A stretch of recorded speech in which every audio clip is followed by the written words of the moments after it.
The 100-Year War is over. But now, a new battle begins. A force of nature, the Mad Hermit. No man nor beast can hang in the ring with me. The Guardian of Eberron, Eleanor. I fight for love and justice. A legendary evil, Nyasta. The least you can do is look me in the eyes.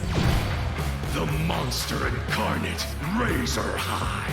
You're just gonna have to know with it. The Jelly Queen, Candy Cantrip. I may not have any guts, but I have plenty of courage.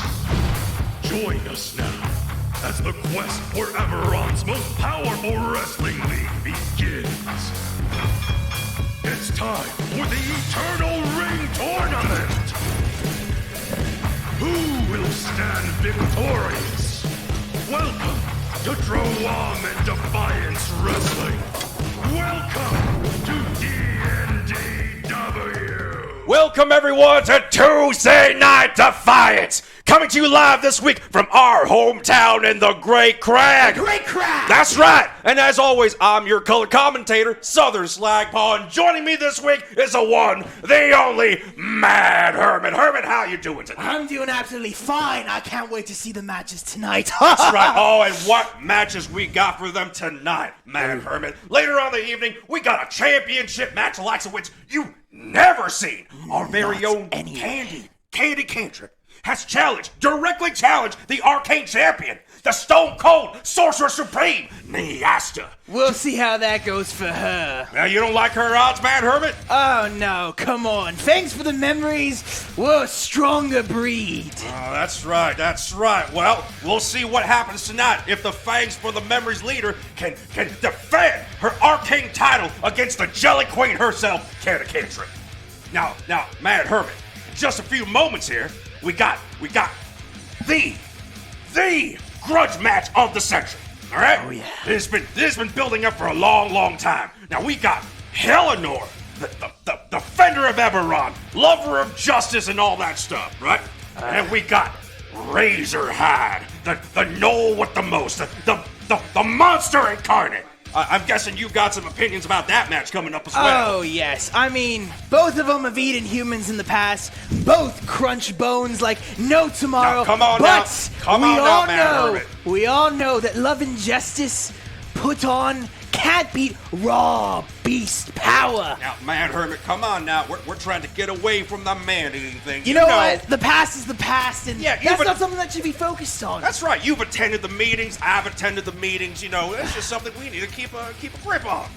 All right. Now, for those viewers at home who don't know what kind of match these two will be involved in, let me fill you in real quick. This is a Droaam original. This is a dungeon boss match. That's right. Our two wrestlers will each be provided with a minion. And of course, as we all know, a good dungeon boss takes care of their minion. I'm looking at you, Jonathan. Yeah, that's right, Jonathan. Yeah. Way to be called out by the Mad Hermit.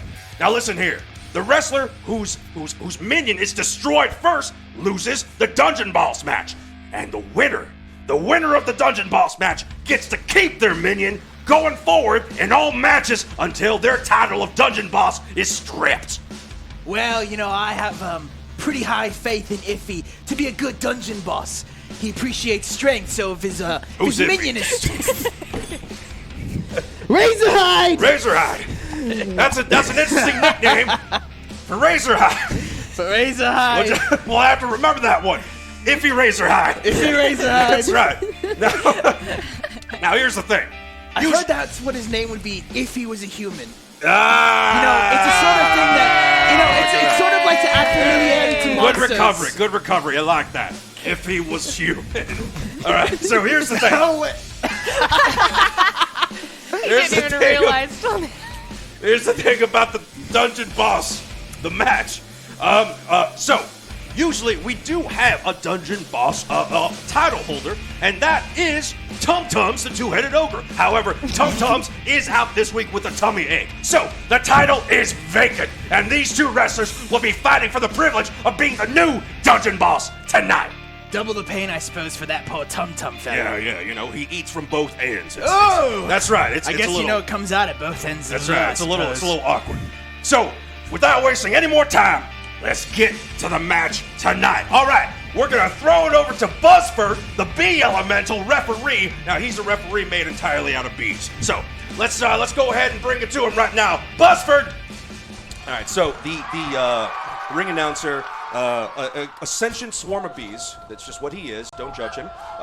He holds up the microphone. This dungeon boss contest is scheduled until a minion is destroyed. Making his way to the ring, the monster incarnate, Razorhide. All right, Iffy. If he was human, Iffy. How would you like Razorhide to enter and come to the ring? Razorhide comes out with a cloak on his body, and he steps out very slowly. You can see his large form creeping outside of the cloth that covers him, and he throws his head back triumphantly and lets out a hyena cackle. And he throws his garments into the audience and rushes the stage and pounces between the ropes and lands in his corner and climbs up the corner and stands on top, taking watch over the whole stage. All right. Mad Hermit, we're about to see the entrance of someone you may know real well. Oh, here he comes. Yes. Here he comes. Razorhide, the monster incarnate. Oh, he's cloaked. He's cloaked today. Wait, look at that cloak. Mad Hermit. Merle's pearls decorate that cloak. Oh, that's right. You can see the pearls. You can see the pearls draped over that cloak. Look how they shine. That's right. He takes his merchandising very seriously. Oh no! And there goes the cloak. There goes the cloak. Oh, it lands on little Timmy. Oh, little Timmy's got the cloak. Good thing. It's not made of acid this time. Well, Mad Hermit. Yeah, you mean the plants. He's fine. Yeah, sure. Little Timmy. This is Little Timmy. And now here comes Razorhide. Razorhide into the ring. Oh, look at that pounce. Jumping onto the top turnbuckle. Oh, and he's surveying his kingdom. He's surveying that hunting prowess. That's right. Listen to him cackle. Listen to that cackle. What a sweet sound that is. All right. Now I think Buzzford now is going to introduce the next contestant. All right. Buzzford raises the mic, made completely out of bees. Making her way to the ring, the Guardian of Eberron,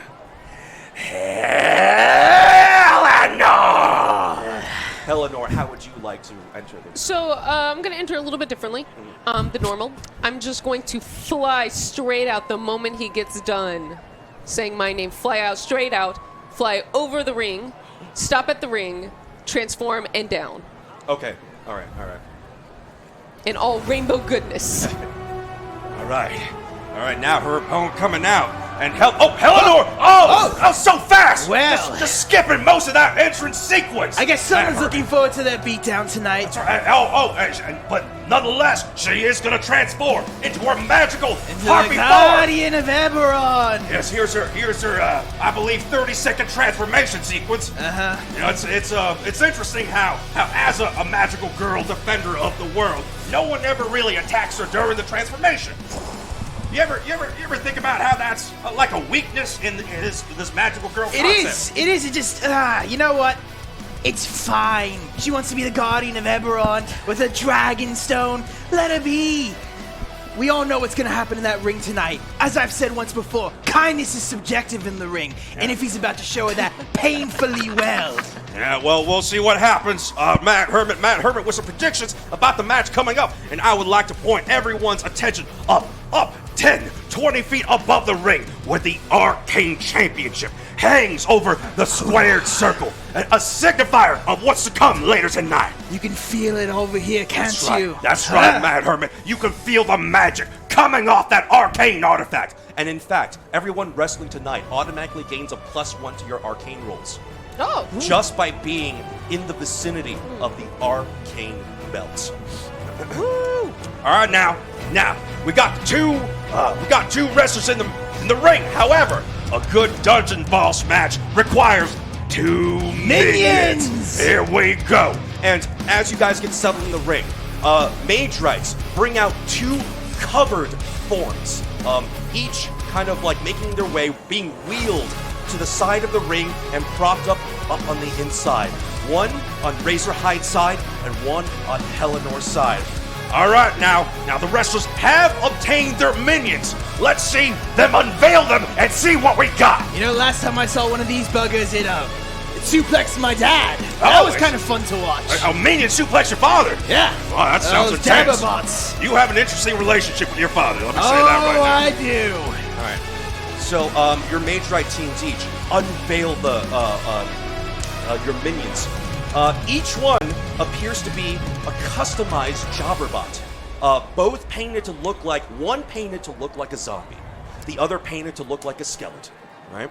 And as they turn on and come into being, right? Each one has to be turned on as individually. Their eyes glow with a soft gold hue. The zombie turns to Helenor. Helenor, you control the zombie minion. It turns to you and says, "Help! I am trapped in this body. My name is Bartley. Why am I here?" Ah! And What? That was interesting. the skeleton, the audience can't hear that. You can. Razorhide, I'm sorry. Your Jobberbot turns on. And it looks to you. Its gold glowing eyes turn a weird hue of red. It's like, "Hello! I am Count Strahd, and it's a pleasure to meet you. I am a vampire. Have you been to Barovia?" I just look over at you and I'm like, are you hearing this? Roll for initiative. Oh. Well, he goes first. All right. So, here's how it's gonna work.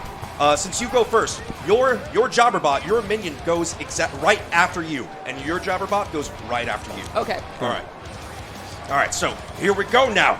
Razorhide and his minion, the strangely painted skeleton Jobberbot, and Helenor with her equally strangely painted zombie Jobberbot. Who among the 2 Jobberbots, minions? Who do you think is gonna win here? Yeah, Matt Herman.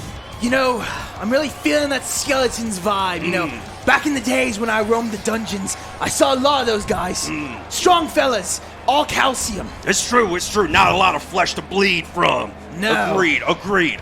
All right, now. To just fall off, I mean. All right, now remember, Matt Herman, both of these wrestlers not only have to destroy their opponent's Jobberbots, they gotta protect their own from being destroyed. It's gonna be interesting to see how they go about that. That's right, a lot of tactics involved. Now, let's get right to the action.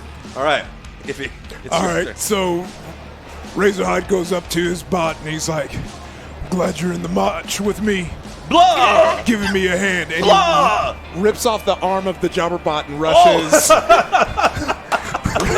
Blah! And Razorhide with an interesting maneuver right off the bat. You know what? It's a skeleton. It can be put back together just fine. I'm sure. So you rip off his arm and you go right for what? Helenor or her Jobberbot? her Jobberbot Okay. just to hit it with the arm. Roll athletics.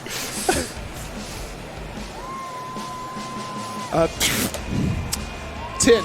10? It's you know what? It's actually enough because the Jobberbot, her Jobberbot specifically, seems to have a weird little malfunction in it. As you run across the stage and you have the bot, you reach over, as the wrestler, you see what appears to be a glint of fear in this Jobberbot's eyes, and it raises its arms up, going, "No, please, I can feel pain." All right, here comes Razorhide now, and smashes that arm right into the face of Eleanor's Jobberbot. Hold on, what's that smell? Oh, Fear? oh, I think I smell fear. it does certainly smell like a sort of oily lubricant. Yeah, you are absolutely correct. And that arm is smashed deep into the face of the zombie minion. And it's, you can see the caved-in portion of its face where it got hit by the arm. Oh, I hope that hurts. All right. And now that you've gone, your Strahd minion, the Jobberbot who thinks it's Strahd, now it's his turn, and you get to give it a command. What you doing over there? Come over here and help me beat this thing. Beat this thing up. All right, here's what I'm going to do, Master. I'm going to turn into a swarm of bats and come at your opponent. And the minion flaps its arm, and the stub that used to be its other arm, and just sort of waddles over. It's you very quickly figure out these two Jobberbots are not exactly the most high caliber. We gotta talk to creative or something. Oh, who's this? So Can I really feel? the Strahdbot takes a wild swing at Eleanor.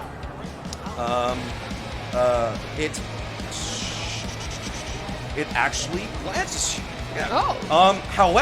However, as it swings at you thinking it's going to be some sort of performance, right? Right. The arcane belt above you gives a light hiss, and you notice as the fist comes in, it's sheathed in a purple glow, as if empowered, and it actually hits you for 5 points of damage. It just knocks you back into the ring post. That was not normal. That was not normal.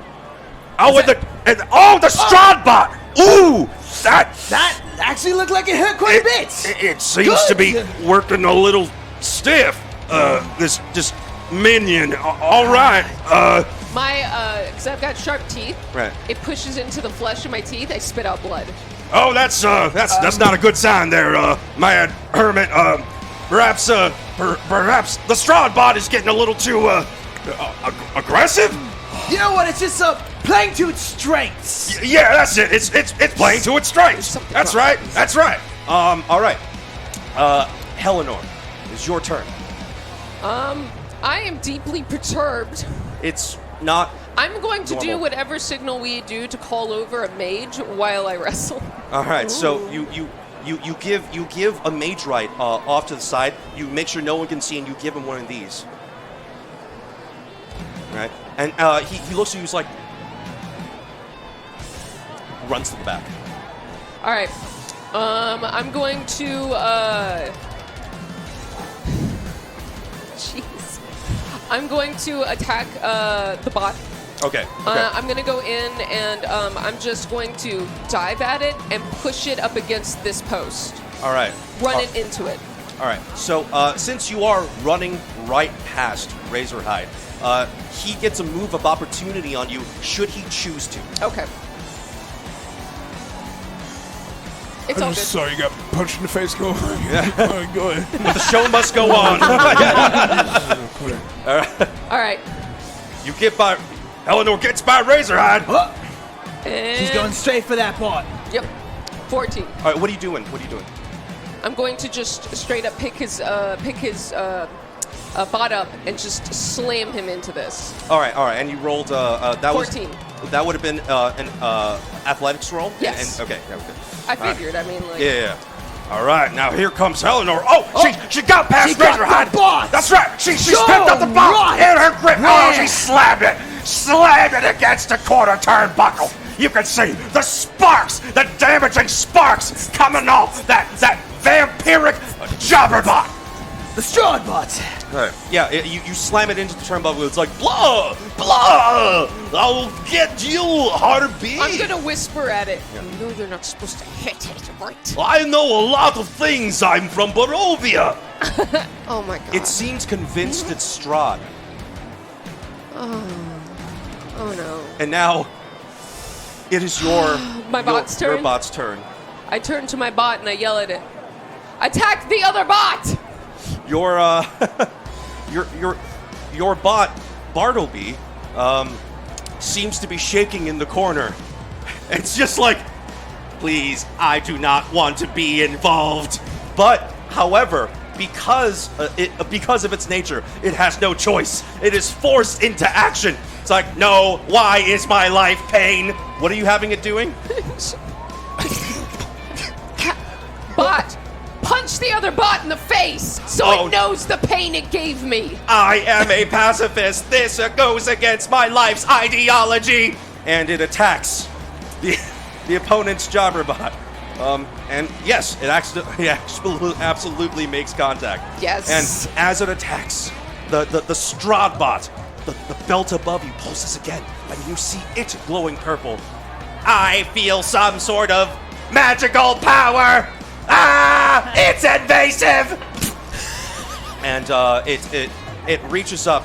It reaches up and not only hits the Stradbot, it grabs it by the neck, lifts it up on the turnbuckle, turns around, and choke slams it down to the mat, causing more sparks to fly everywhere, all around the ring. Oh, and Eleanor's Jobberbot has absolutely lifted the Stradbot up and choke slammed it right down into the middle of the squared circle. That's right. Good job, bot. It doesn't seem. It seems. I think that bot has more spirit than Eleanor does. It's true, but if you look at its face, it doesn't seem to be very into this match.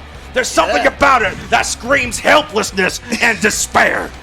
And pacifism? And something about pacifism. I think I heard the word pacifism. That's weird for a Jabberbot, don't you think? It's a little strange. I can't quite wrap my mind around it. We'll think about it after the match. All right, Razorhide.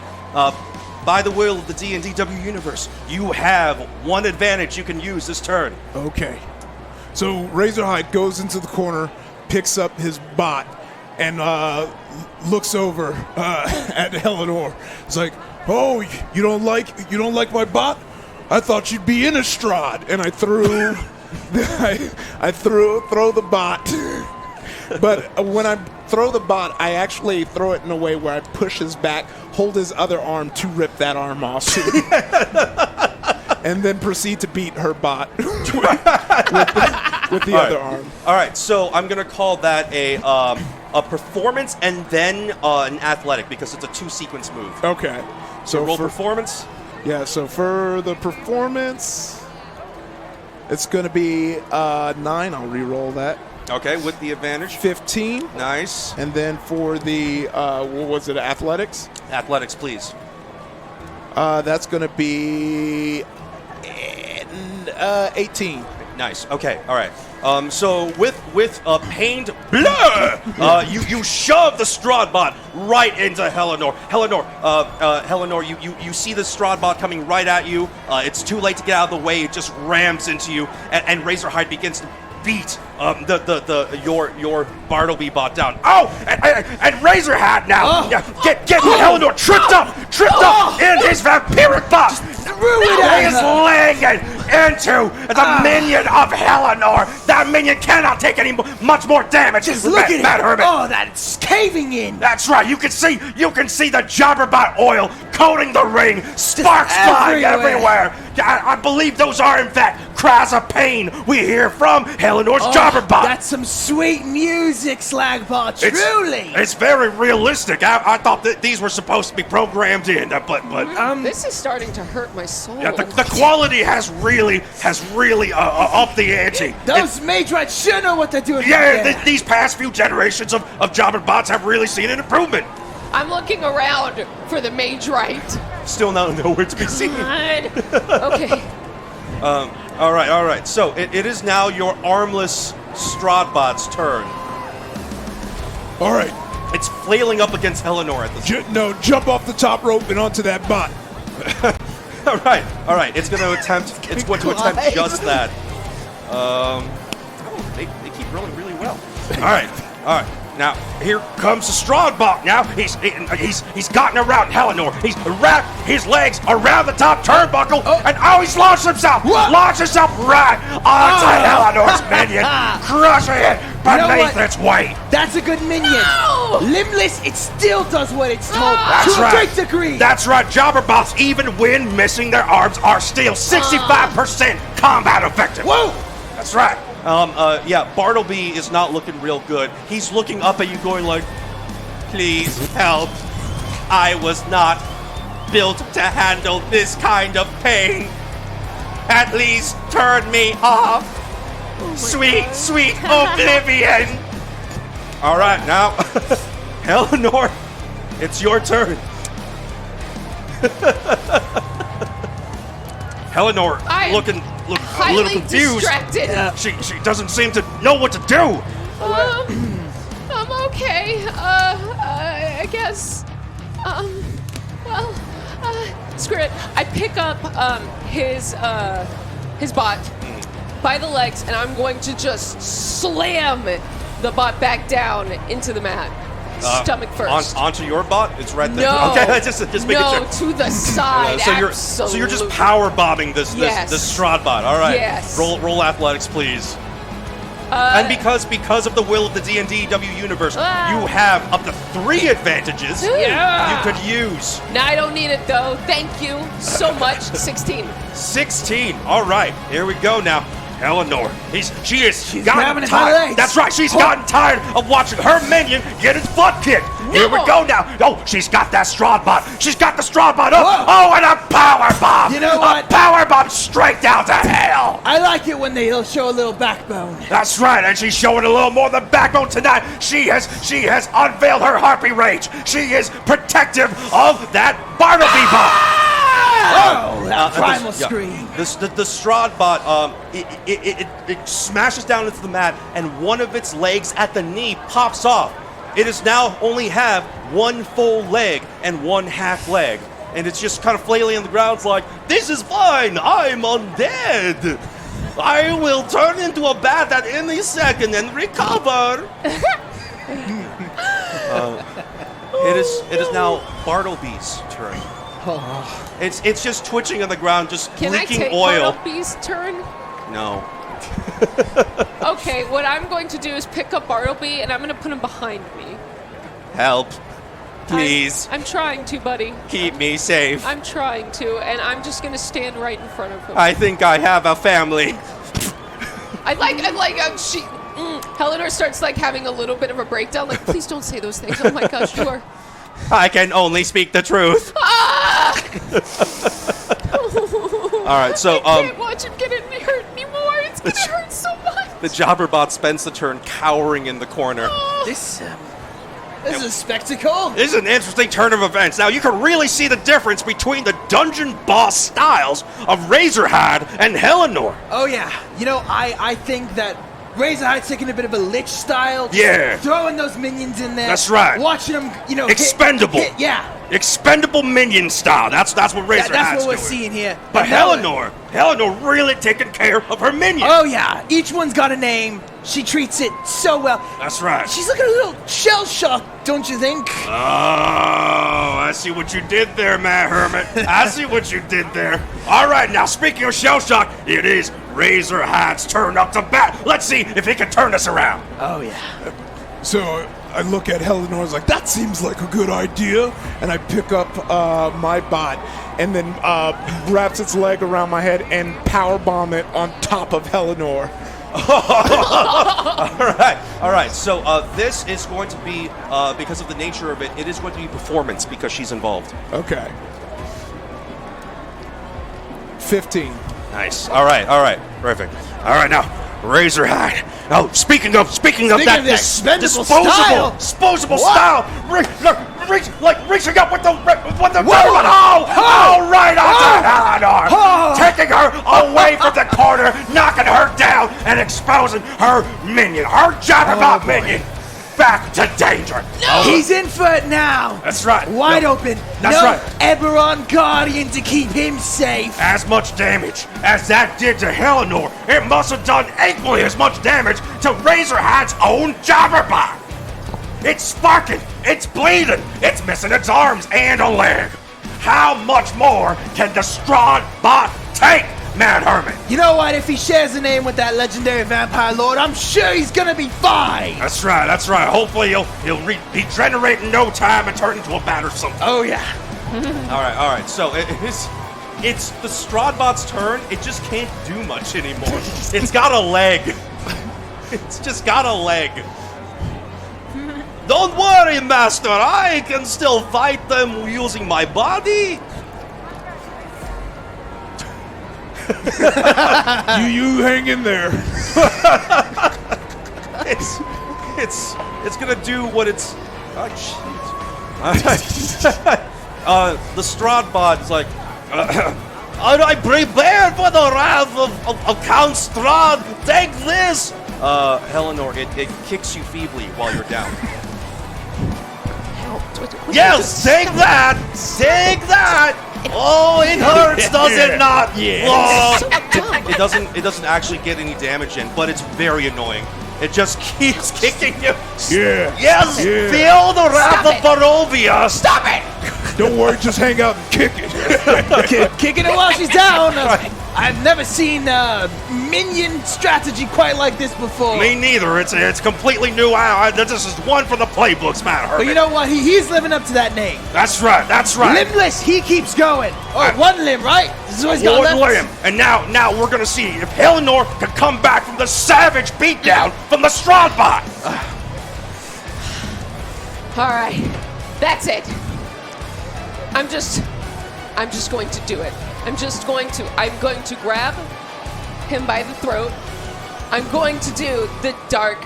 No, I'm going to do the 12 moons drop. I'm just going to do it right on top of him. Right on top of the Stradbot. Stradbot, yes. So you're gonna do it on Razorhide, or are you gonna do it on the Stradbot? On the Stradbot. I'm going to use Okay. Razorhide as the thing. Okay. All right. So roll. This is going to be acrobatics. Okay. All right. You've still got 3. Oh. So 18 plus 7. Oh, yeah. She does not need that. All right, Eleanor now. Grabbing. Oh, I thought you were doing it to the Stradbot. No, to him. I'm going to land him upon the Stradbot. Oh, I see. Okay. All right now, Eleanor. Oh, she's grabbing Razorhide. This is crazy upset, bro. Razorhide, because of the nature of this move, you do get a chance to counter it if you would like. As she is raising you up in the air, see if you can roll acrobatics against her acrobatics. 16. All right, unfortunately not. So you feel Razorhide try to slip out of your grasp, but you grab onto the scruff of his back just in time. With my talons. That's right, with your talons. Razorhide tried to escape the 12 moon drop, but she's got him. She's got him. Oh, it's gone straight for stride. Oh, God. Devastating maneuver. Body's been hit by the 12 moon drop. Oh, my gosh. As Razorhide rolls off the remnants of Stradbot, instead of upon impact, you felt the Stradbot shake just a tiny bit, and as Razorhide gets out of the way, you notice in its place is a small mechanical bat. It's just. It actually did it! It did it! Back go! Huh? Back go! Jabberwots are druids? Mad Hermit! Unbelievable! The Stradbot! It's done it! It turned into a bat! It's transformed into its bat Is form! it really Strahd? Did he become a Jabberbot? All right, so now the Jobberbot flaps its wings and it's just kind of sailing about the ring. It's squeaking. It's just squeaking its little bat speak, right? It's got its limbs back. It did! It seemed to have regrown its limbs! Who could have known? Who could have seen this coming? All right, so now, you're both sitting here like, Did you know I could do that? no. Both of you see a mage ride up on the ramp, going like. That's all he can do, and then he escapes back to the end, back. What's this supposed to mean? There's some new Droaam tech special you got to see tonight. It is now your Jobberbot's turn. It is cowering in fear and pain. I'm just gonna stand in front of it again. I don't know. My heart can't take any more of this poor guy. Live or not, I can't. All right, so what do you have to give it a command? What do you command it to do? I'm gonna command it to sit in the corner. Okay. Barnaby's like, thank you so much. I swear I will repay you after I get my body back. Oh, thanks, buddy. Razorhide, it is your turn now. You've just been hit with a 12 wounds drop, but the match is not ended. Your Jobberbot is still technically functional. I wipe off the debris, and I jump up in the air and grab my bat jobber and throw it like some sort of boomerang right at Helenor. Yes! That's hysterical. Boomerang. Roll athletics for the toss. That's going to be 16. 16. All right. Here's what. All right, now Razorhead. Can I try to catch it? Roll a dexterity saving throw. I just want to see if I can. That will be a 17. All right. All right, now Razorhead. Oh, interesting maneuver For that jabber. That's right. He's caught the Jobberbot. He's going to exercise that dispensable minion strategy. And, he's throwing it. Like a boomerang. He's throwing it right at Helenor. And catches it mid-air. Oh, how can that happen? You know, I'm seeing a lot of things I didn't think I'd see tonight. Oh, man. Yeah, this has been a night of new experiences, man, Hermit. It is now technically the Jobberbot's turn, and before you can give it a command, the arcane belt pulses again, and the bat glows in your hand. You see its face widen, 2 sharp vampire teeth. How dare you! Elongate from its mouth, and it just. And it just bites you right in the hand for 2 points of damage. It's just connected. It's on there. It just won't let go. Ow! And the Jobberbot now. It just biting Helenor. Yes. Can you believe it? Strong butt. It is a vampire. Now, hopefully this is not going to turn her into some sort of Jobberbot vampire. I like to look around and think about it. What? No. And it's like, I'm going to turn you into a vampire. No! Yes. Ow. Helenor, it is now your turn. I'm going to walk over. I'm going to rip off a gear from the side, and I'm going to use it to careen him off my hand. Right. And then I'm going to do one extra move. I'm going to stomp on it when it hits the ground. All right, great. So we're gonna roll 2 athletics. Yes. You have up to 3 advantages because of the will of the D&DW universe. Thank you, but I don't need it. 21? 21. Well, I might need it for this next one. Let's see. 15. 15. All right. Now Helenor. Now, she's going to the ring. She's grabbing the decorative gear. She's grabbing. Just ripped it. Tore right off the side of the ring. The strength of the harpy. She's gonna use it to. I'll pry off the Jobberbot. She throws it to the bottom of the ring. Is she going to? She is. She's just stomping. She's stomping Strahd down straight to hell. Just digging my heel right into sending it straight back to Barovia. I can't believe this. Enough of the Jobberbot tonight. That's right. The Jobberbots can't possibly still be in operation after that. A lot of surprises. As she removes her foot, in fact, the Jobberbot has been smashed into several pieces, and the last thing you hear from this Jobberbot was, "Technically, I could also feel pain." That's it. Call it, ref. Call it. The match is over. Buzzford rings the bell. That's right. Helenor. Queen. Helenor is your new dungeon boss. That's right. Now, Mad Hermit, you know what this means? She will now be accompanied by Bartleby for the foreseeable future. Wait. As her minion. And as a heel move, I rush and I spear Bartleby in the corner. You know don't even have to roll for it. Oh, and Razorhead! Razorhead not taking this loss to heart. The Razorhead has just spared Bartleby! What? Oh. Right into the pole! Oh, gosh. That looks fun. Bartleby lets out a yelp of pain as it cries oil down its face. Is it? It's crying. I believe it is in fact shedding tears, man, Hermit. Ooh, this is going to require some mage rats to clean up real quick. All right, ladies and gentlemen, we're gonna give our mage rats some time to clean up Bartleby, and we're gonna come back to you with the main event tonight. But biggest first, match you'll ever see. But first, while our mage rats are cleaning up the mess that is Bartleby, we like to just promote really quickly.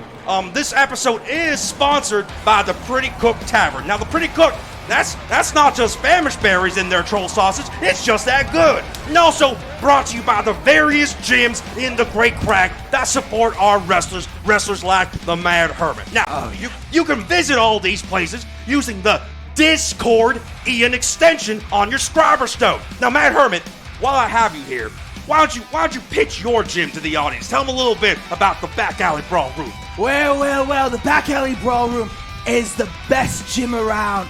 You want to learn how to incorporate wild shapes and all sorts of druid craft into your moves to make a true spectacle, to strike fear into your opponent. Then you come to the Back Alley Brawl Room, and I will teach you, whether you come from a druid circle or not, how to incorporate the spirit of the wild. That's right. Now, I know a lot of your fans, Mad Hermit, are a fan of your druidic moon salt. Now, why don't you tell them, as I understand it, your gym provides a small little extra gift to those who sign up and compete within the gym itself. Am I correct? Oh, yes. If you sign up and come to my gym, whether you're a druid or not, we will provide you a means to perform the druidic moon salt by giving you the chance to wild shape into a deep wrath.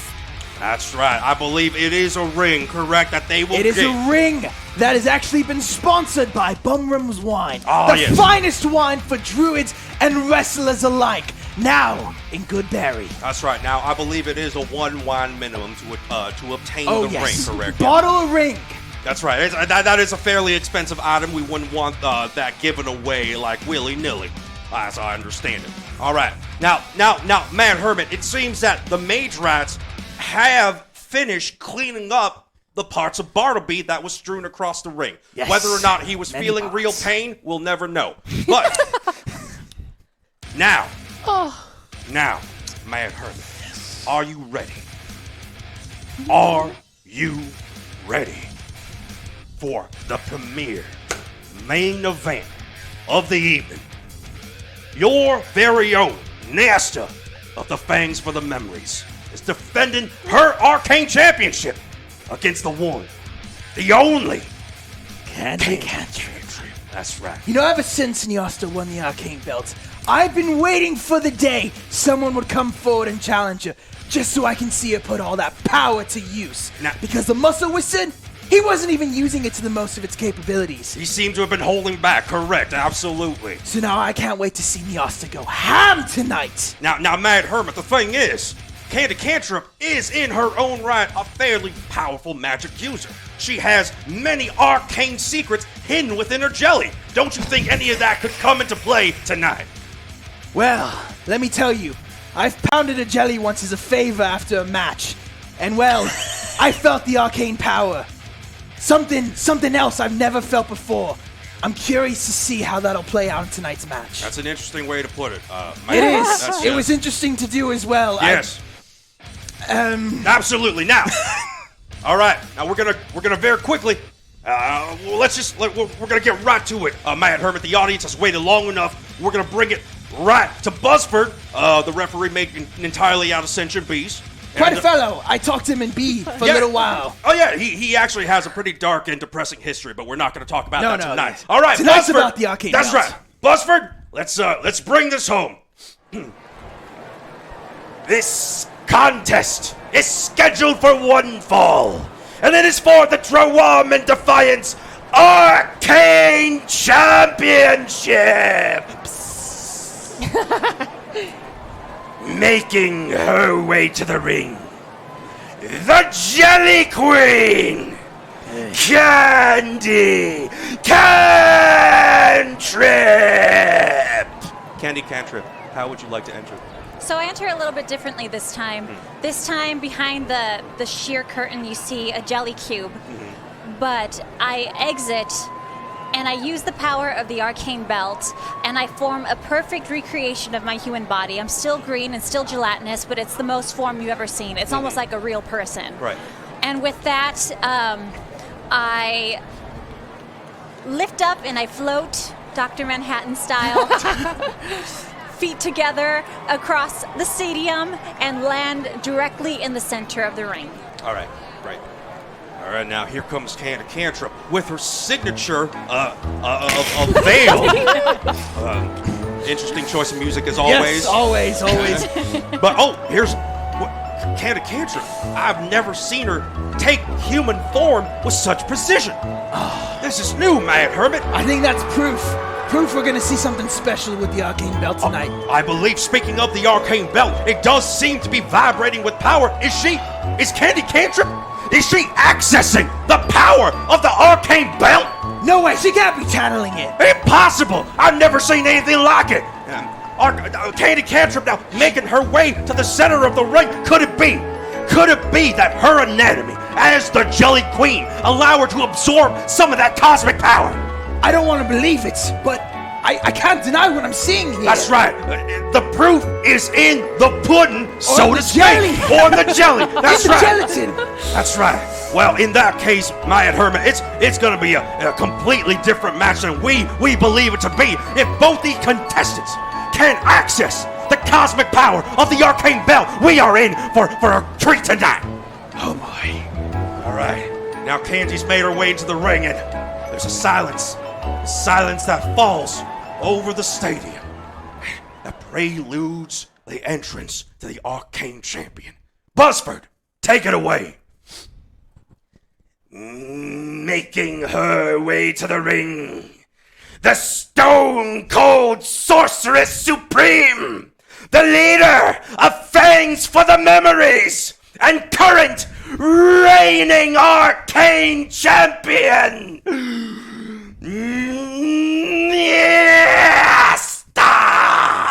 Nyasta, how would you like to enter the ring?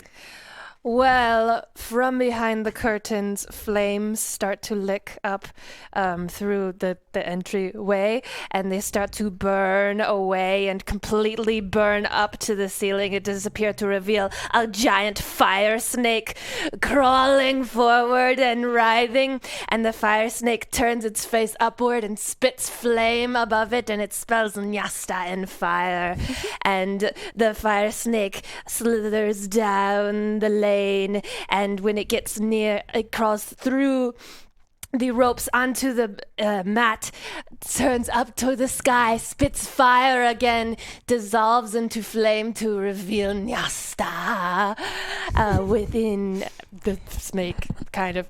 And she's going to grab onto one of these ropes, jump and misty step to land hanging from the Arcane Belt above, and she's going to spin from it with fire, sparks just exploding outward as she hisses to the audience. Nice. All right. Oh, we are in for a treat right now, Mad Hermit. There she is, behind that curtain. Oh, burning away the curtain to reveal. Wait, flames. what is that?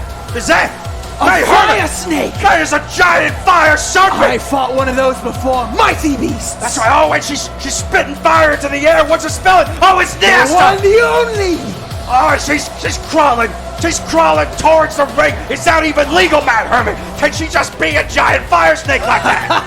I mean, I could if I wanted to. All right, here we go. Now she's slithering inside the ring. Still a massive fire serpent.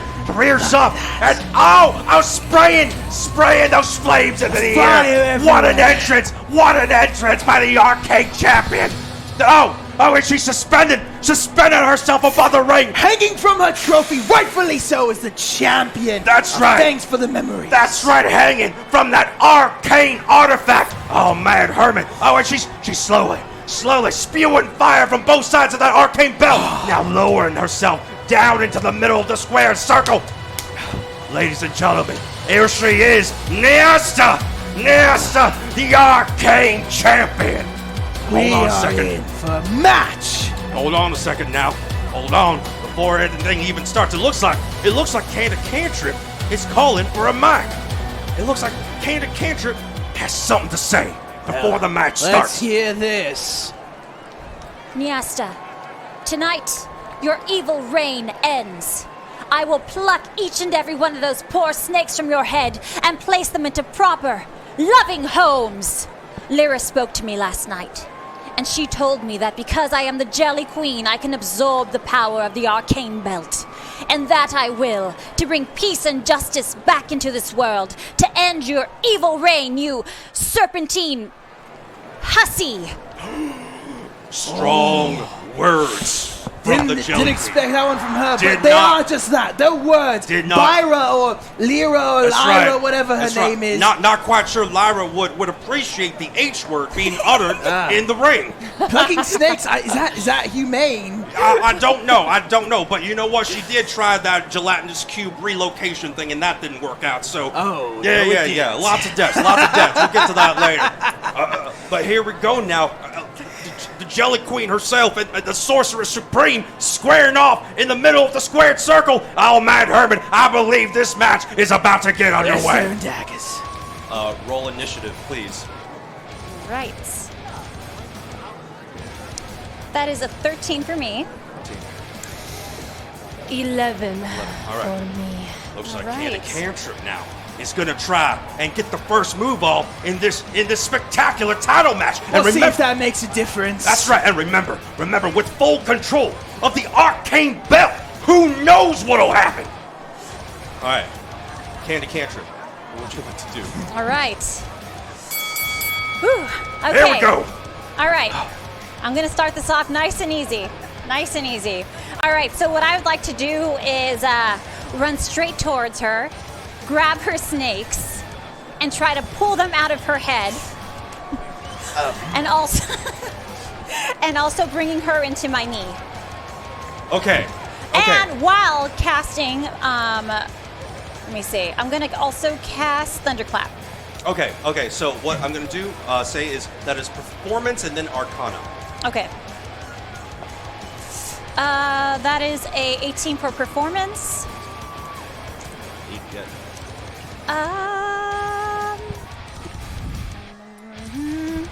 Do we have any? Do we have any Yes. advantages? Because of the will of the. Hold on a second. Because of the will of the D&DW universe, you do have. It seems still up to 3 advantages you could Great. use. I'd like to use one of those, please. That's. Hold on a second. I'm Okay.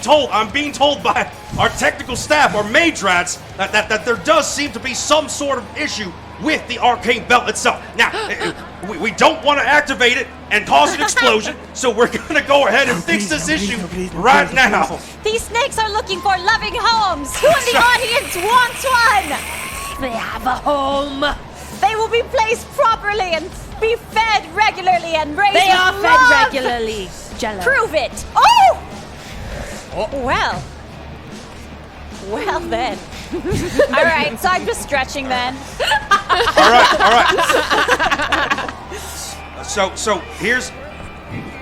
It is what it is. The Arcane Belt seems to have more or less recovered from its terrifying vibrations of instability and is no longer in danger of exploding. Congratulations, everyone. We get to survive another day. So here we go. You have up to 3 advantages you could use. All right, using one.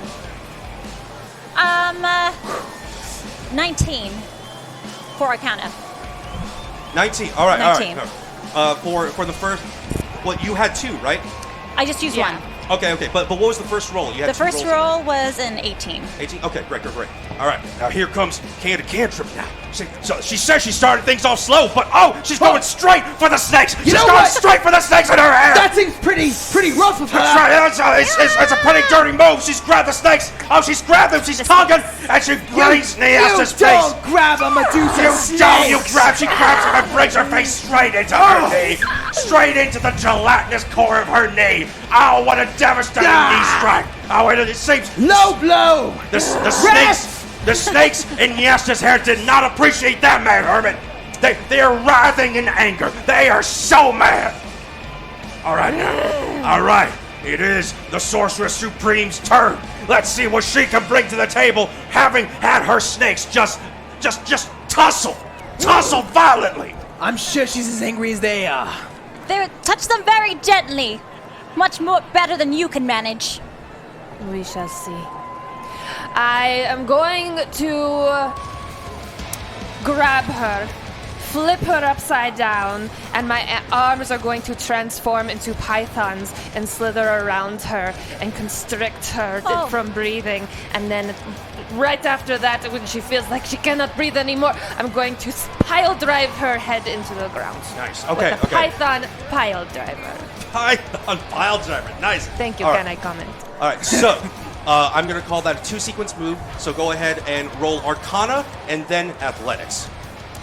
Arcana. And because of the will of the D&D universe, you have up to 2 advantages you can use. Good. I'm going to use the first advantage. Good. Okay. 18 for Arcana. Nice.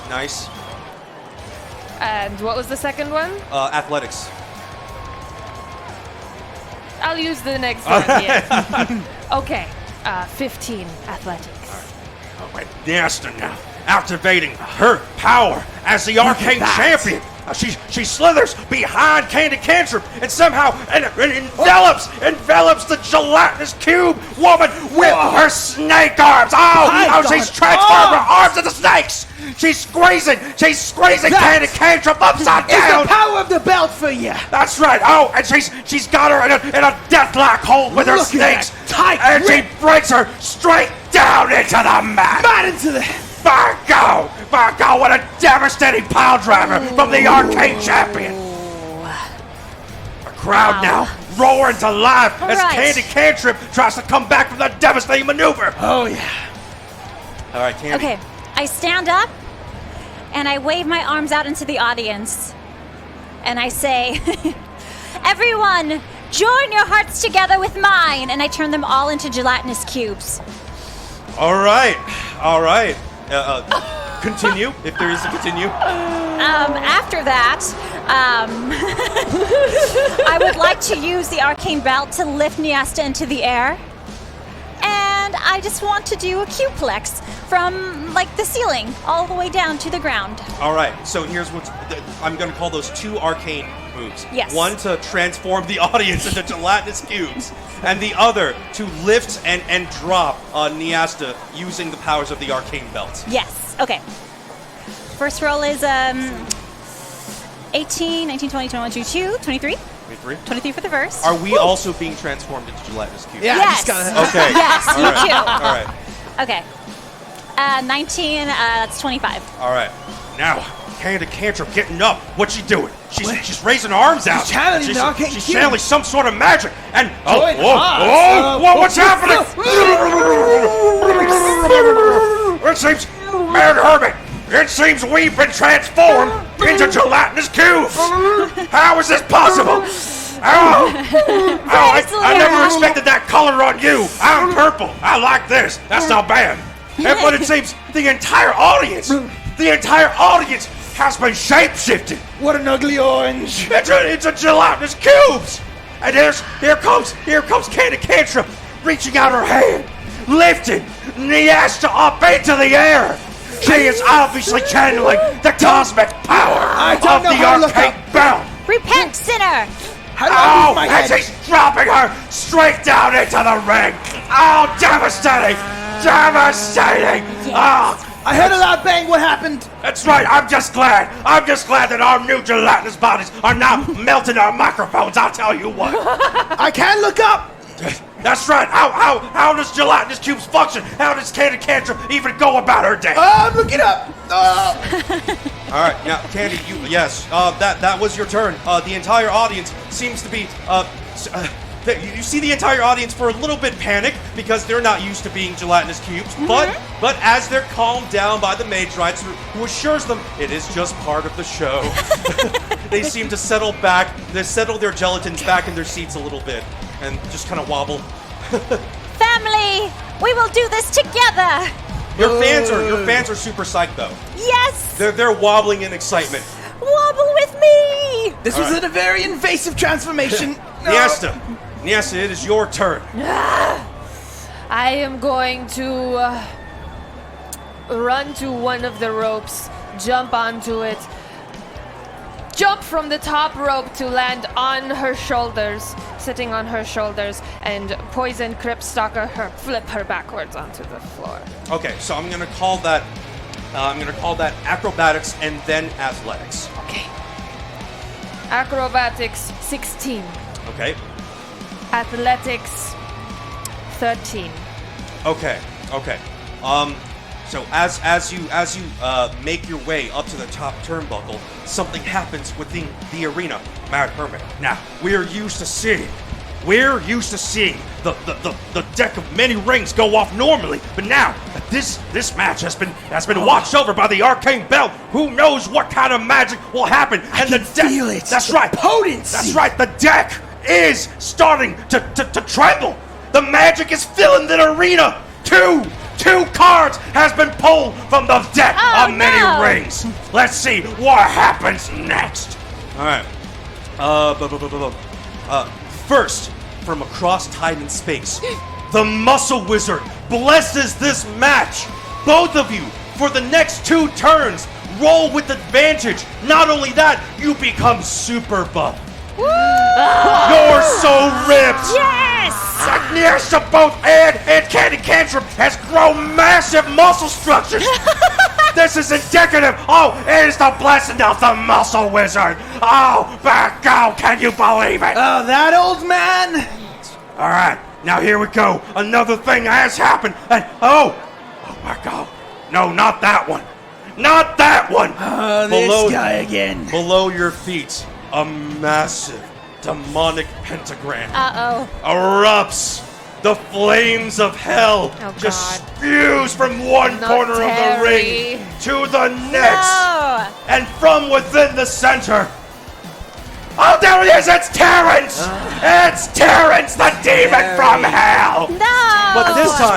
But this time, Terrence, also blessed with the Muscle Wizard's blessing, has erupted, and he's slightly more muscular than before. I'm talking slightly, just a little bit. You can see some definition in those guns, just a little bit. He's flexing, and you can see the shadow of the muscle, just a shadow, just a little shadow on his arms and legs. Why is he wearing a Speedo? I don't Get know. out of here, Terry! That's what they wear in hell. I will smite you. That's right. Now, the contenders will also have to contend with a slightly more muscular Terrence the Demon. All right. So now, Niesta, you may now go ahead and do you want to alter your maneuver now that Terrence is in the ring, or are you still going for Candy Cantrip? I am still going for Candy Cantrip, but when I flip her, I'd like to flip her towards the demon. Okay, I'm gonna call that one more acrobatics roll to complete that sequence. Yes, dirty 20. Nice. All right. Here comes the answer now. She is tired of these shenanigans, Mad Hermit. The leader of the Fangs for the Memories is going up to the top rope, and she's hopped I know right. that move. She's hopped right onto Candy Cantrip. She's on her shoulders, and she's on the Crypt Stalker. The poison Crypt Stalker. Poison Crypt Stalker right into the mat. And right onto Terry! That's right, Terrence did not see that coming! An entire gelatinous cube has been flung right onto Terrence! Oh, Terrence, it looks like it caught him mid-flex! It caught Terrence mid-flex! He did not see that coming!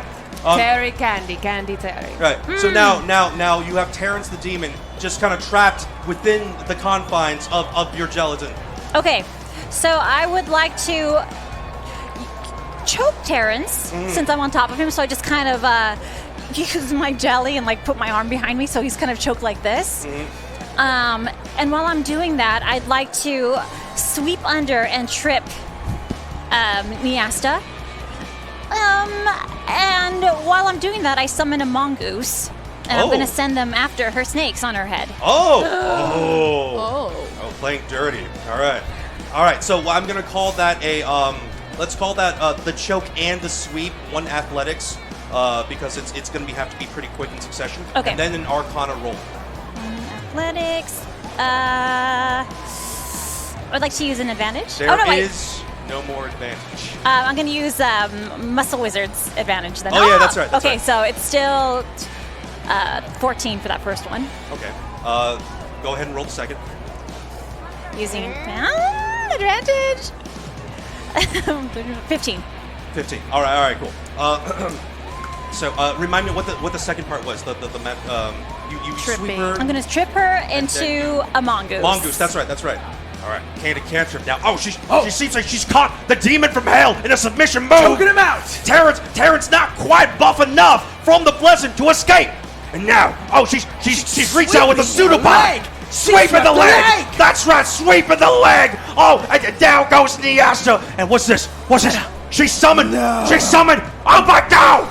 My God, could it be? That's a mongoose. You know, for someone with the name Candy Cantrip, that's pretty darn dirty. There's Dirty Bo, the mongoose now. Oh, that feral mongoose going directly for the snakes in Niasta's hair. Oh, just you can hear the struggle. That's right, they're assailing those snakes. Oh, I can't believe it. Just tried to bite her right off her head. That mongoose knows no mercy, man, Herman. That's a grudge match in itself. That's right. We will be seeing Niasta snakes versus a mongoose soon in the future here at D&DW. All right, Niasta, it is now your turn. You are being assaulted by a mongoose. I'm going to try to fight off this mongoose, and when it doesn't work, I'm going to transform into El Diablo. And I'm going to T-pose for dominance and rush Candy and back. Oh no! All right, I'm gonna call that Arcana to transform, and then I'm gonna call that Athletics. Yes, Arcana is 24. Okay. Athletics is 12. All right, this is a reminder. You still have the Muscle Wizard's Blessing to roll with advantage. Yeah, sure. Okay, yeah, dirty 20. All right, nice. All right. Oh, but wait a second. Oh. Hold on.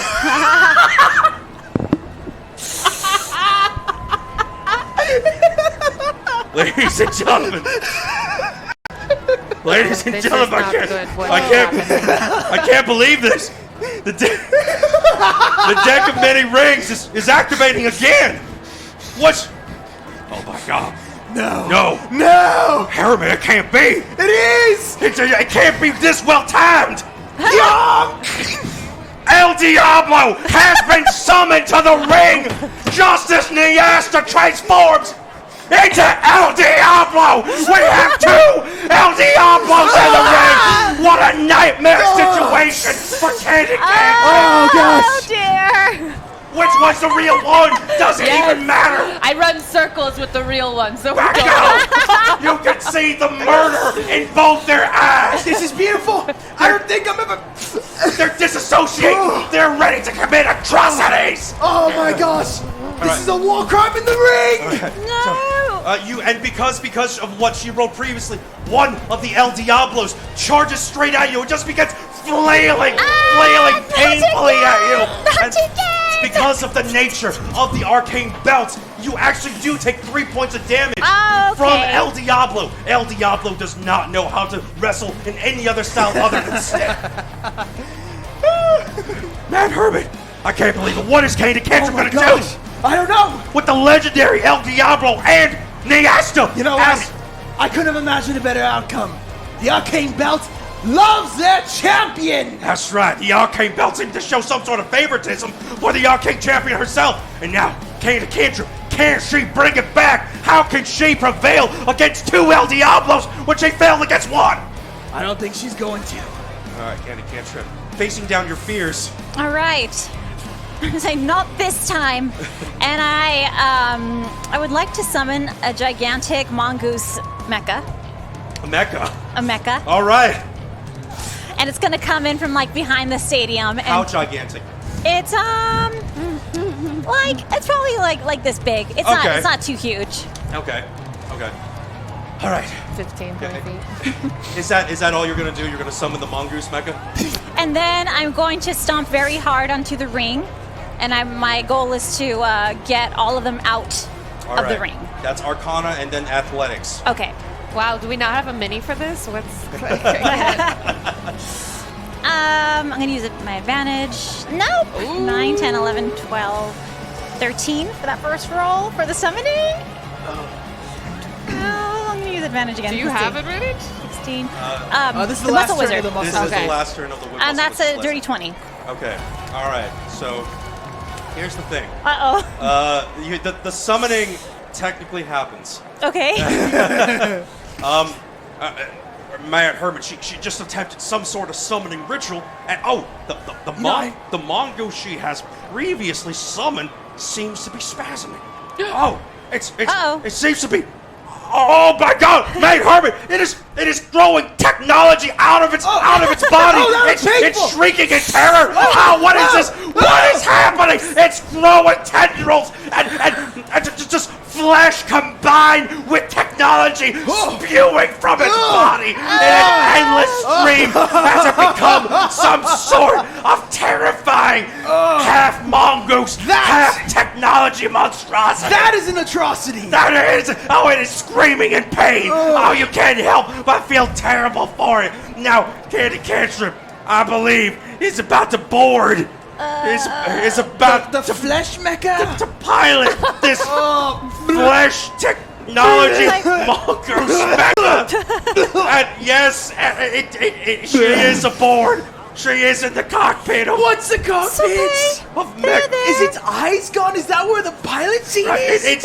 When will it stop shrieking in pain? I'm sorry. It's lifting. It is lifting. It's moving. abomination leg up, and I believe it's gonna bring it down. It's gonna bring it down on both LD. Oh, that was too squishy. Oh my God! Too squishy. I can't watch.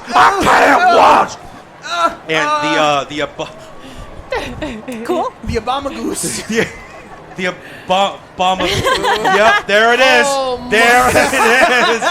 The abomination mongoose has stomps the ring. It shatters the ring straight in half. Oh! It plummets its monstrous foot straight through the ring, and the ring just buckles, and both El Diablos are caught under the massive weight of this new abomination. Fortunately for everyone involved, the real El Diablo is a very mighty goose, so it is resisting. It's resisting against the overpowering weight of this abomination. Mad Hermit, I can't imagine where this match is gonna take us next. I can't wait to see where it goes, though. This has been exciting. All right. So now, oh my God. Candy Cantrip, you are piloting this abomination mongoose. Yes. You are in full control of this thing that's just shrieking in pain constantly. And Nyasta, it is now your turn. You're struggling against the foot of this creature.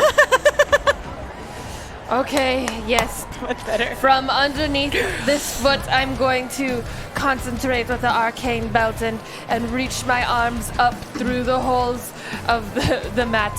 And the railings and the rope of the ring are going to break off, and the ropes are going to start slithering towards me like snakes, and all of the pieces, like mechanisms and everything, start slithering toward me, and they slither together and up and combine up into a giant three-headed cobra mecha. Oh. And I'm going to climb into that and go to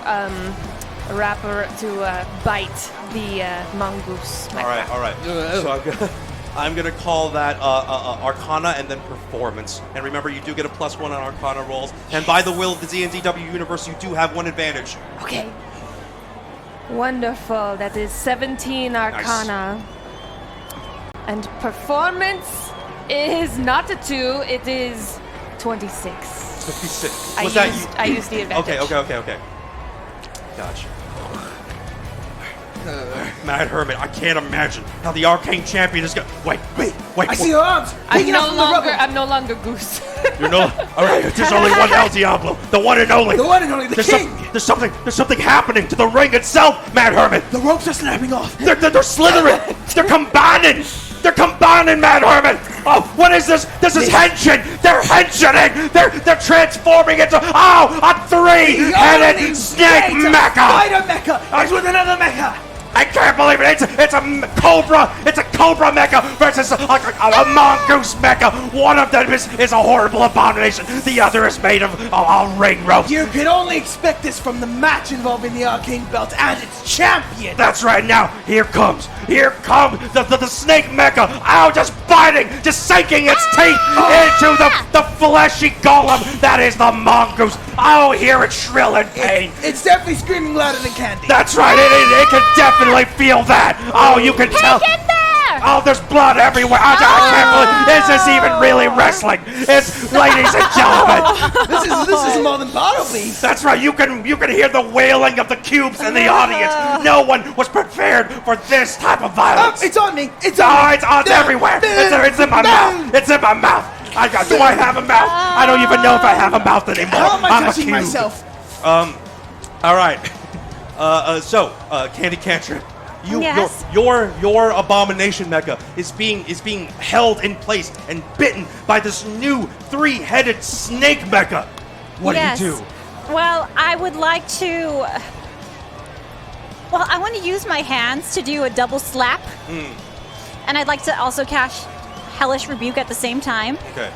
And then I want to put my poor mongoose out of its misery because he's in so much pain. How do you want to put it out of its misery? I'm gonna say like that'll do, and just like close its eyes and just kind of like use the arcane belt to disappear it. It's got it. I'm trying not to think very hard about where it goes after that. Okay, so I'm going to call that athletics. Okay. And then arcana, and then performance. Athletics. Nope. Do we have any advantages?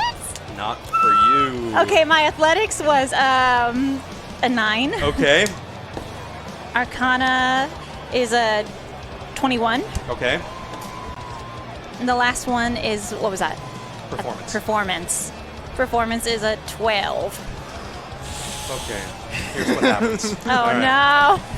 Candy Cantrip's mecha now trying to escape the grasp of that three-headed snake. It swings its abomination arm back, and it flails it. It broke its arm! It broke its arm against the snake mecha! It's just hanging there! It's just hanging there! It's in so much pain! But it looks like it did get its spell off. The Hellish Rebuke destroys one of the heads of the snake mecha, just explodes it! I was just hanging limply off to the side.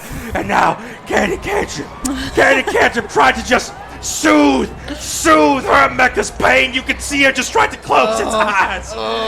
But it's in so much pain. It doesn't have eyelids That's anymore. right. It can't even register her kindness as it just starts to melt back into a dribbling puddle of flesh and technology. The humanity. The monster-manity! The monster-manity! I'm crying. Like, I'm so sorry. It's my first time using the belt. You successfully unsummoned your mecha. All right. That poor creature. Everyone's a little traumatized. All right, well, that certainly happened, Mad Hermit. What do you think about the events that have just transpired? I'm not gonna lie. The Druid side of me did not appreciate what happened to the Yeah, that creature did seem to be in a lot of pain. I'm glad it's gone. Yes. All right, now I believe it is Niasta's turn. With the tail of my mecha, I'm going to try to pick up Candy, throw her into a rope to bounce her off, and try to swallow her through one of the heads of the cobra so that she is entangled in all the ropes and the metal within the mecha. Okay, cool. So I'm going to call that, the throw is going to be athletics and then performance for the swallow. Okay. Athletics is 23. 23. Performance is 25. Nice. All right. Niasta now. Niasta now about to take advantage of the fact that Candy Cantrip's mecha has been, let's say, dissipated. Vaporized back to where it came. Probably hell. All right. Now, here comes Niasta now picking up Candy Cantrip. And now just throwing her into the ring ropes, and then she's bouncing back. Ow! She swallowed her! She swallowed her! She's been swallowed by one of the heads of the snake mecha. That arcane-powered mecha ate the slime. That's no right. problem. That's right. You could see her. You could see her just trapped in the ropes that make up the bowels of that snake mecha. And hold on a second. El Diablo taking this advantage. Just peck at Candy Cantrip. He's got a grudge against her. That's right. Stuck in the ropes. He's never gonna let it go. 4 points. 4 points of damage, but just El Diablo just assailing her while she's trapped in that snake he missed mecha. her. This is my nightmare. All right, This is my dream. Candy Cantrip, it is your turn. All right. So I'm going to let my acidity do its work. I'm just going to let go of all the restraints I had, and I want to melt through the snake. Unfortunately, poor El Diablo's beak is going to get a little singed. And then I'm going to I'm going to cast a spell to get to the other side, and I would just want to pray to Lyra and repent for my sins. And that spell is going to be... La, la, la. Oh, that creature. Expeditious Retreat. Okay. For the acid, you actually don't have to roll because it is part of your bodily functions. Yes. Okay, great. So, but for the retreat, please go ahead and roll Arcana. Okay. That's a 16. You're fine. 17. Okay. Yeah. Okay. So Candy Cantrip now. Oh, she's using the anatomy of the gelatinous cube. She is burning through those ropes. Right through That's the right. Oh, and it seems like it's even deflected El Diablo. El Diablo has... Unbelievable. That's Nothing right. can deflect El Diablo. That's right, unless we're talking about the acidity of a gelatinous cube. That is something else. That's right, the El Diablo now T-posing and just establishing dominance, but waddling... He's waiting for his chance. That's right, waddling away from the carnage. And Candy Cantrip now reappears, disappears from the ropes, and reappears on the other side of the ring. What is she going to do with this chance? She's taking a knee? It looks like she's praying to her goddess. It seems like Lyra. She is praying to one of those, and she seems to be channeling her strength. She is regaining power. Is she doing a move? I'm not sure. It doesn't look like it, but it sounds like an apology. Forgive me. I hurt snakes. It seems like she is. I summoned a monstrous mongoose and it was in pain. She is adhering to her ideology and religion, and she does have to ask for forgiveness for bringing such an abomination into the world. Such an abomination. That's right. That is going to take more than one praying session to repent for. She's not showing that sweet side of a candy, is she? No, not so much. Not so much. The karma balance is definitely now in the negative for Candy Cantrip. Ooh. Now, while she is trying to recover from that karmic negative, now we got Niasta now maybe taking advantage of the situation. She will be the retribution. I'm sure of it. This is pretty much eroded, right? It's like still functional. It's barely functional. It's half melted. Wow. All right, I will exit the mecha. All right. While she's praying, I will point a finger up to the arcane belt and shoot a firebolt up to it, and it will bounce off the firebolt back down at her. It will hit her in the top of the head, and from the top of the head down, she will transform into 100% human. Her absolute former self, down to the very inch. She will see herself as her former self. And I will turn to the audience, and with a magically booming voice, I will say, "Oh, wow, how beautiful she is! Candy Cantrip, everybody! Oh, wait, this is not how she looks. This is!" And I will snap, and the flames will erupt over her again, and she will turn into her complete big boxy cube form, just and she'll be like extra juicy and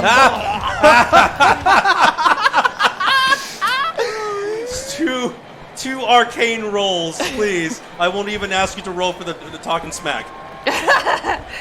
21 and 16. You've got an advantage. I don't need it. All right. Yes. I just want to make sure she has enough time to like notice it and be excited, and then I transform. Oh gosh. Niesta, now exiting the remnants of that snake mecha. She's pointing to the belt. Right at the belt. She's pointing to the belt. Oh, she fires off a firebolt spell. What's happening? It bounces, reflects right off the arcane belt. Oh, hands Candy Cantrip. Wait, What's it doing? what's happening? Huh? What's going on? Candy Cantrip has been transformed 110% back human! to her human form. Unbelievable! Only the arcane belts, only the champion. Niesta making a show, mocking Candy Cantrip, revealing her for her human form, and what's happening? What's happening? She's summoning purple flames! She's summoning purple flames, and it's encasing Candy Cantrip, and she's been transformed back. Look at that shiny She's been gelatinous transformed form. back into a gelatinous. She's looking a little extra gelatinous today. A little bit here, man, Herbert. She is wobbling a little more than normal. Wobbling more than you and I. Gosh, that's some psychological warfare that I come to see. But how is she gonna come back from that kind of mental? She's gotta have a mental fortitude of steel to resist being damaged, mentally scarred by something like that, Herbert. What the belt giveth, it taketh away, Slash. That's right, Mac Herman. Now, let's see what Candy Cantrip answers with from that devastating psychological torment. So Candy is kind of beaten, but on one of her trips to the Pretty Cook, she met a Yuan-Ti, and she would like to use the arcane belt to summon this Yuan-Ti, who has some harsh words to speak to Niesta with in snake language. Okay. So that you're just doing the summon. Just doing the summoning, and the person I summoned would like to taunt her a little bit. Okay. All right. Just go ahead and roll Arcana. What if this Okay. goes wrong? All right. Oh God. No. You have advantage. I didn't use it. Okay, great. Using advantage.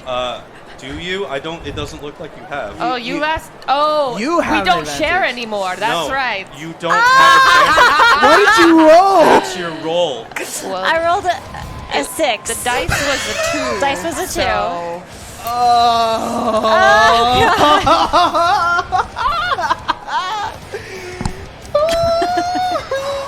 All right. Here's what happens. All right. It seems. She's trying another summoning. Oh. Candy Cantrip. She should not be allowed to do this anymore. she shouldn't. That same summoning circle is erupting at the ring, and my God, Matt Herman, what's happening to El Diablo?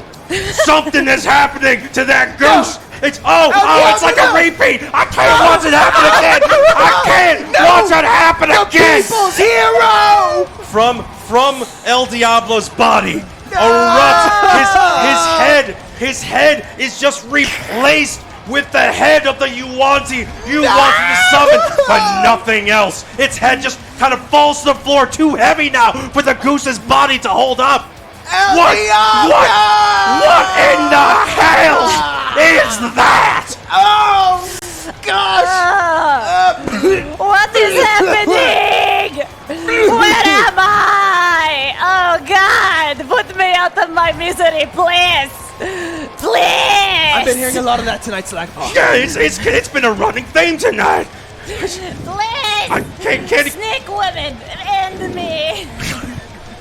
Somebody do something! Somebody, please! Somebody help El Diablo or whoever that is. is it my turn? It is. I would like to attempt to hypnotize this creature.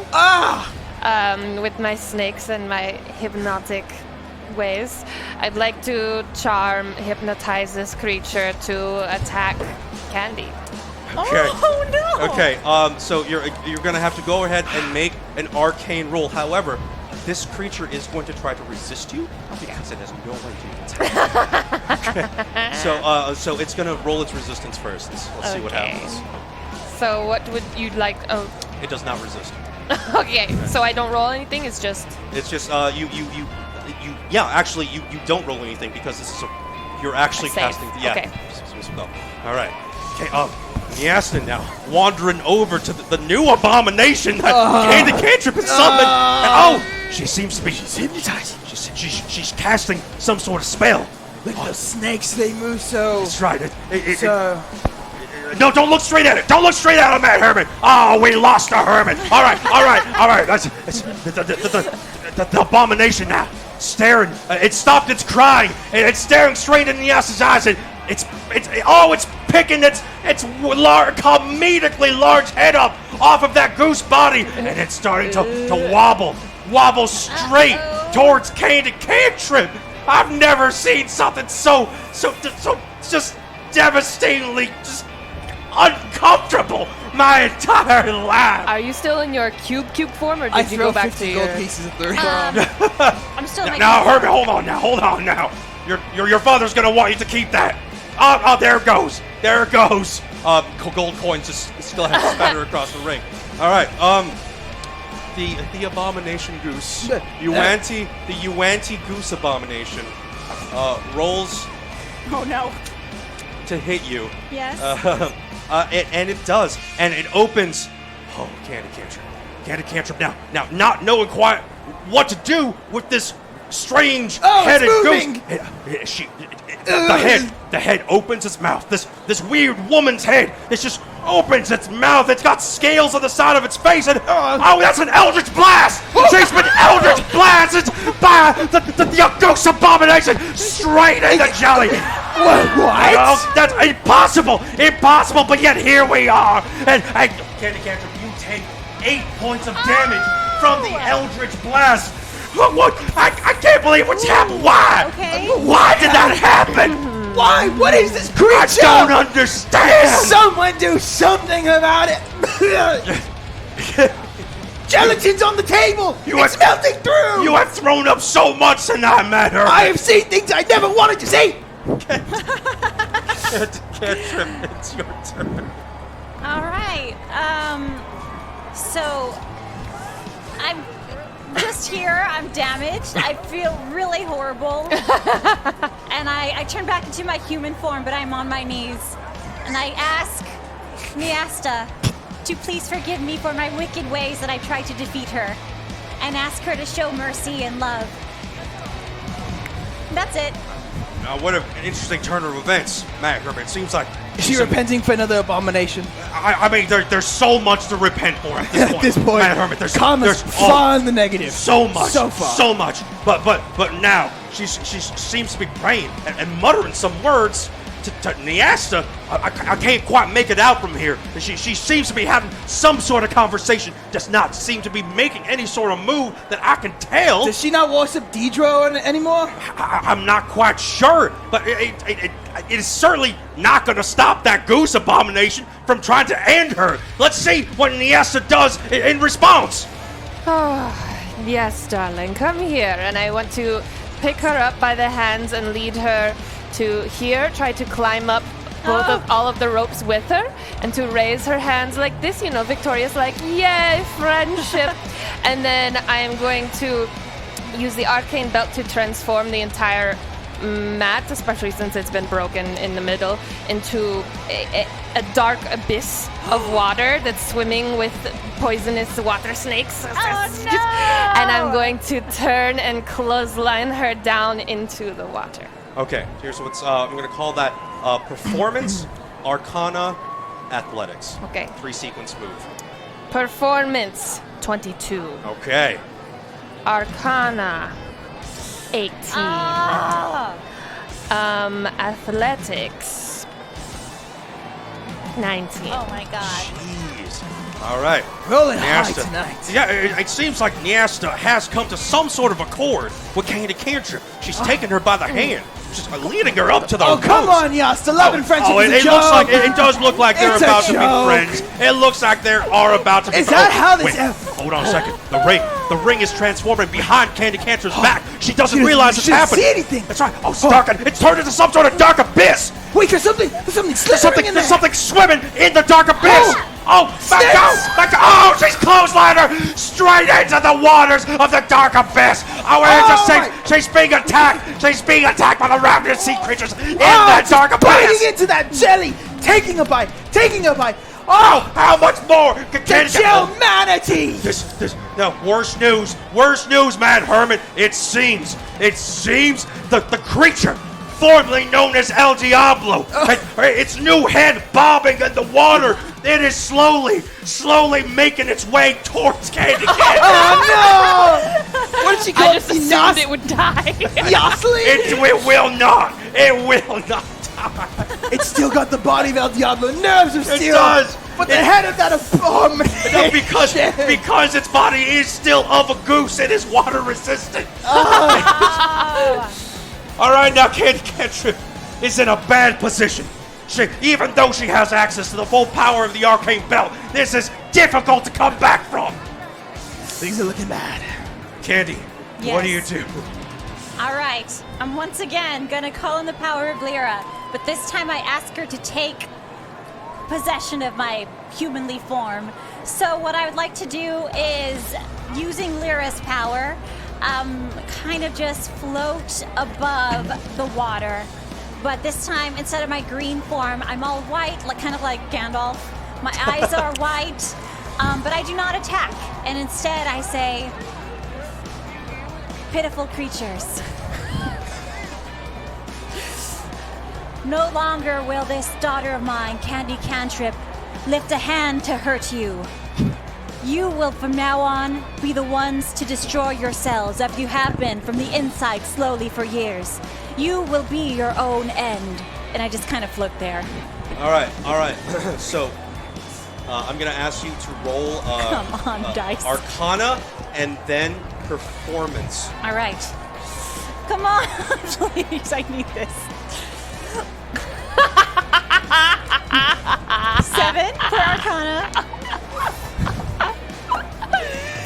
Performance is also 7. It seems temporarily Mad Hermit has been scared and traumatized so badly he needed to use the restroom. He will be right back. But while he's gone, it seems Candy Cantrip is attempting some sort of... Oh, not another transformation! Please, not another transformation! It seems she's using... What's happening? Ladies and gentlemen, she's floating up into the air. Her body now becoming... Oh my God. Instead of becoming the personification of your goddess, yes, the white form that you summon is streaked with red and black. Oh. The arcane belt pulses, and you feel an uncomfortable shift in magical energy. Something, both of you as spellcasters, inherently know something has gone wrong with the belt. You have overused it. Candy Cantrip, you have now manifested into this jagged, demonic, shadowy, bloody, war form visage of your goddess of justice. Oh. And instead of the words you wanted her to say, it comes out as, pitiful mortals, you now face divine judgment. You haven't summoned a visage of your goddess. You've summoned your goddess. What? Niasta, make a dexterity saving throw as twin beams of pure power erupt from her eyes and head straight for you. Gosh! Natural 20! Nice. On reflex, there's not enough time to get out of the way per se, but on reflex, you channel and summon and siphon what power you can from the arcane belt, even though it's on the fritz, right? And you put up a huge shield of power and magic, and it deflects the beam of energy from you straight onto the walls of the Great Crag, destroying a huge portion of the mountain. Go! Oh, but go! But go! Dad! It's like, Dad! It's gone! Candy! It's gone!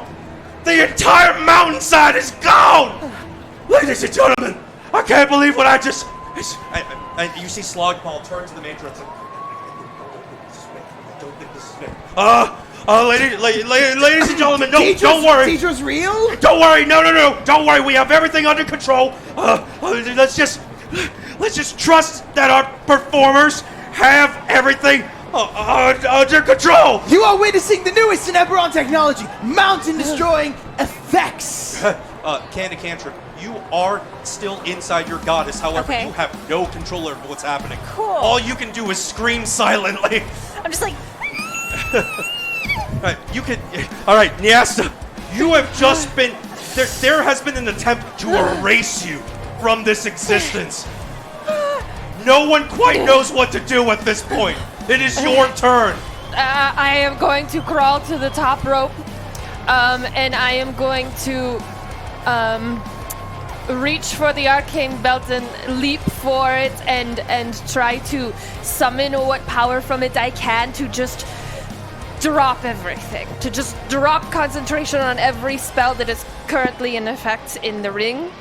And in the audience, drop gelatinous cubes, everything. Just turn off everything, and to hopefully land on her when I land in like a tackle. This is you want to tackle her after that too. Yes. All right. So this is going to be acrobatics for the leap, Okay. Arcana for the dispel, and then acrobatics again for the leaping onto Candy Cantrip. Okay. Acrobatics is an 8. You have one advantage saved up. I'm gonna save it. Okay. Dispel's way more important. Okay. Arcana is an 18. Okay. Next acrobatics is a 14. 14. So. Okay. So here's the thing. As you leap for the belt, you notice the creature that was El Diablo look up at you. Just death and just, sociopathy in her eyes now. And it opens her mouth, and the purple beam of the Eldritch Blast shoots out at you. Unfortunately doing 5 points of damage and knocking you off course from the arcane belt. Now, unfortunately, you were trying to summon the dispelling magic from the belt as you were leaping for it, and because you didn't quite reach it, it goes awry. Niasta now. Niasta going for her arcane belt, and ow! And an Eldritch Blast from El Diablo, knocking her off course. And what's happening? The belt is vibrating with power. It's the unstable chaos magic that is in the arcane belt has erupted. You see a massive purple beam of energy just start blasting just indiscriminately around the arena. Those stricken with the power transform from cube to person to cube to monster to statue, back and forth everywhere it goes, just bringing chaos and just devastating the audience, turning them from one thing to the next. It slides across the audience like a laser. It hits the Mad Hermit, turning him temporarily back into a goblin before right back into a gelatinous cube, and then turning him into a turkey, a talking turkey. There he is. Hermit, what happened? What happened? Why are you a turkey? A talking turkey. Oh, talking turkey. That's right. I'm a talking turkey. I can't resist picking things. Everyone, the belt itself finally seems to turn its gaze onto the form of Lyra and hits her square in the chest. However, because you are not in control of this literal deity, Lyra gets to make a saving throw against the spell itself. Okay. Roll a Constitution saving throw, DC 15. okay. For Lyra. Come on. 7. The goddess known as Lyra slaps away the beam of power as it was in and focuses on you. Well. Hermit! Don't worry, we're gonna get you back, buddy! This is something I'm so uncomfortable with. We're gonna get you back! Alright, Candy Cantrip, make Yes. a wisdom saving throw to try to regain control. Okay. 15. All right. You snap back to your senses almost all at once. The Lyra power in your body starts to waver chaotically. You barely keep control of the magic bundled up inside this avatar, but you are now temporarily back in control. It is your turn. Okay, great. I'm trying to turn it off. All right. I'm going to try to destroy the arcane belt. You're going to try to destroy the arcane belt. Yes. Okay. This is going to be one hell of an Arcana roll. Okay. All right. That will end everything, right? It's gonna end a lot of things. Relationships with other countries. That's a 19.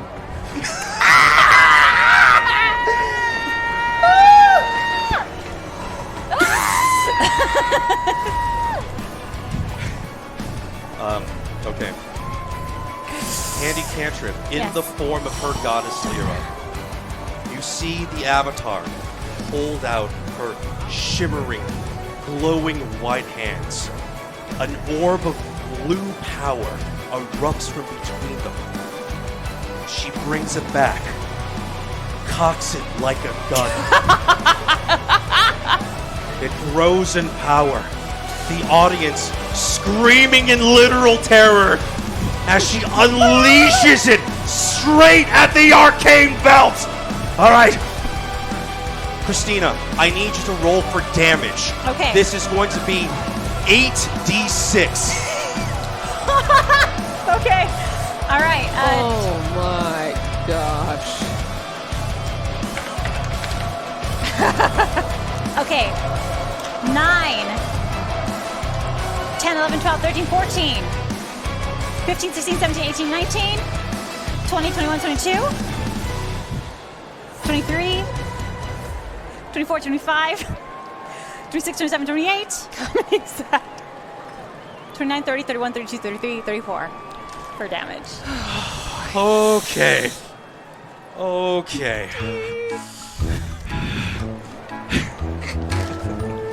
All right. Well, the beam of pure power sprays in a direct arc straight at the belt. The belt, almost as if it was defending itself, raises a barrier right up against the gold runes that make up the front of the belt. The beam hits the barrier, and just this showdown of power crackles above the ring.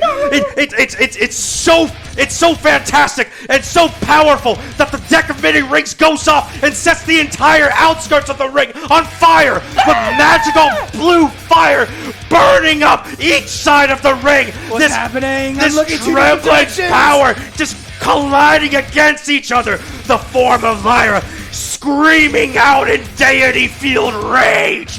And now, slowly, ever so slowly, the barrier of the arcane belt starts to buckle. A crack, 2 cracks, 3 cracks, and the barrier goes down. And the beam of power envelops the arcane belt. An impossibly loud explosion rings out above the ring. Everyone, you, Niasta, everyone in the back, the audience, us, we are blown back from the center of the ring. Oh my God! What's happening? I can't see! It feels like everything's burning! What's happened? As the dust settles, there's no more ring. The first few seats in the audience are just vaporized. The audience members, fortunately, have been blown back.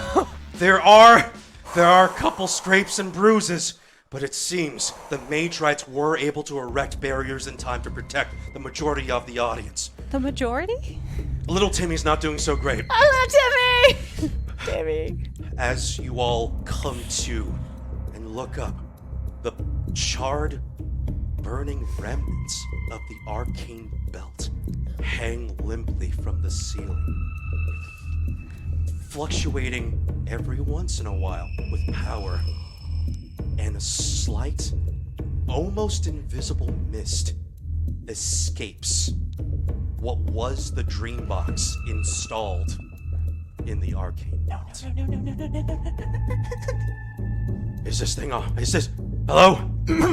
Hello? Ladies and gentlemen, I'm not quite sure who won that match, but it does appear to be the end of the Arcane belt. The title itself has vaporized. I believe that counts as a double disqualification. Yeah. I don't know technicalities of it. Yes. I believe due to the technicalities, that is a double disqualification. Ladies and gentlemen, thank you for tuning in to this episode of Droaam Defiance Wrestling. We'll be back with you next week on next week's Tuesday Night Defiance while we figure out what just happened. Thank you for tuning in, ladies and gentlemen. My